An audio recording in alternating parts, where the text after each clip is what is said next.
Like, where does the city borrow money from? Like, So typically this city doesn't borrow money, but we have one loan out there that we borrowed on, and we borrowed from the California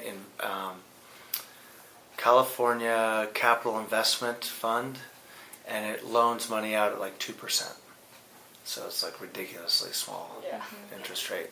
So, and that was used to help build the Douglas Street underpass. So now Douglas, you can get all the way to Rosecrans. Well, that was a $35 million project.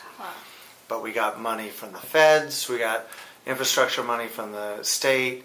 So the city probably spent about $15 million of its own money to make that happen. But it really helps with our traffic circulation, which allows us to do more development in the city, which preserves our ability to go get future dollars. So that's really important. And we can also borrow money by doing what we can call an infrastructure loan, which would essentially just be a loan.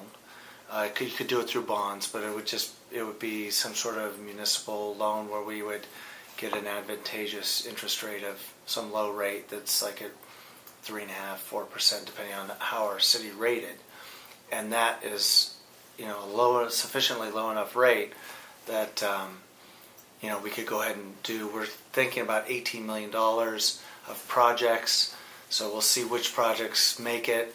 So maybe we do a loan for $15 million or something like that, and that gets us our pool.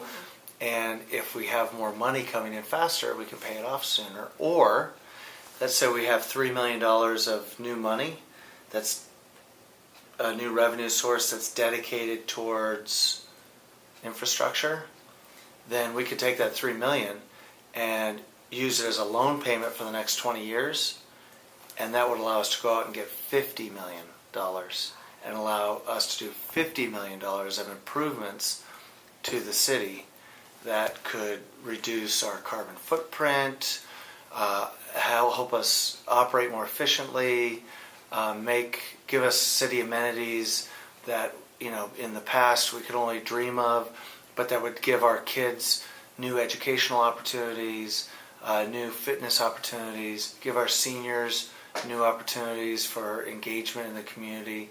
There's all sorts of stuff we could do. And do projects that lower your operating costs so that you're not just doing the nice high-profile stuff like the pools, but you're doing stuff that makes you more efficient and makes it cheaper to run the city.